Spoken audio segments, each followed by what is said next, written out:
हरे कृष्णा। एक बार ऐसा हुआ, एक लड़की थी जिसकी आवाज़ बहुत अच्छी थी, बहुत बढ़िया, और वो गायिका बनना चाहती थी। लेकिन बस उसमें एक छोटी सी कमी थी, उसका मुंह चौड़ा था और दांत बाहर की ओर निकले हुए थे। वह बिल्कुल नकली सा जीवन जी रही थी। एक बार वो कहीं गई हुई थी और कई लोगों के सामने उसने गाना गाया। तो उसने क्या किया, अपने ऊपर के होंठ को, जो दांत उसके बाहर निकले हुए थे, उनको अपने ऊपर के होंठ से छिपाने के लिए कोशिश करने लगी और खुद को सुंदर दिखाने के चक्कर में जो वो काम करना चाहती थी, गाना गाना चाहती थी, वो कर रही थी। लेकिन क्या हुआ, खुद को बिल्कुल अलग ही तरह की दिखा पाई। वो एक गायिका के तौर पर नहीं दिखा पाई। सब कुछ गायब हो गया। किसी ने उसकी कोई प्रशंसा नहीं की। हाँ, बस ठीक है, ठीक गाती हो, ऐसा है। लेकिन जब वो गा रही थी वहाँ, तो वहाँ एक आदमी और खड़ा था जो उसका गाना सुन रहा था। उसका गाना सुनकर, उसकी आवाज़ सुनकर उसको ये तो पता चल गया कि इस लड़की में प्रतिभा तो बहुत है, लेकिन उसके जो दांत हैं उसके बीच में आ रहे हैं। उसने उस लड़की को अपने पास बुलाया और उसको साफ साफ बता दिया कि उसमें क्या कमी है, और कहा कि वो अपने असली स्वरूप को गाते समय छिपा रही थी।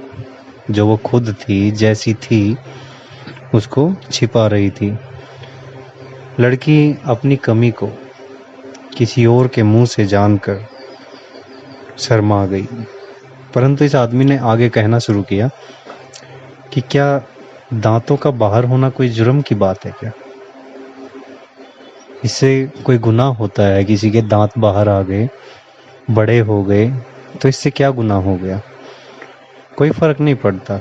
इसमें तुम्हारी तो कोई गलती है ही नहीं। तुमने जानबूझकर तो दांतों को अपने को बाहर नहीं निकाला ना, तो फिर अपने दांतों को छिपाने की बेकार में क्यों कोशिश कर रही हो? पूरा मुंह खोलकर ठीक प्रकार से गाओ, ताकि तुम्हें तुम्हारे सुनने वाले, तुम्हारे दर्शक भी पसंद करें। और हो सकता है जिन दांतों की वजह से तुम आज शर्मिंदा हो, वही दांत कल तुम्हें तुम्हारी किस्मत बदलने में सहायता करें। उस लड़की ने उस आदमी की बात को ध्यान से सुना और उसकी सलाह को मानकर वो अपने दांतों को भूल गई, और अब केवल वो सिर्फ गाना गाने के लिए गाती थी, दर्शकों का मनोरंजन करना चाहती थी। पूरा मुंह खोलकर, पूरे उत्साह के साथ, पूरी उमंग के साथ गाती थी और दर्शकों को मंत्रमुग्ध कर देती थी।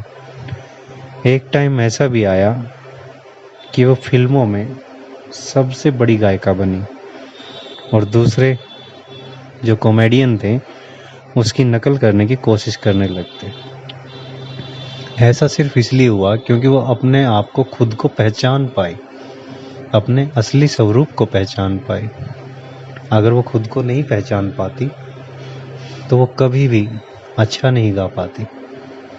इसलिए जो हमारे पास कमियां हैं, जो कमियां हमें मिल गई है, जिनको हम कुछ कर ही नहीं सकते, कुछ बदल ही नहीं सकते, उन कमियों को भूल जाइए। वो हमारी कमियां नहीं हैं। हो सकता है वो हमारी सबसे बड़ी खूबी हो, जिसको हम अपनी कमी समझ रहे हैं। इसलिए खुद को पसंद कीजिए, बस खुद को पसंद कीजिए। हरे कृष्णा।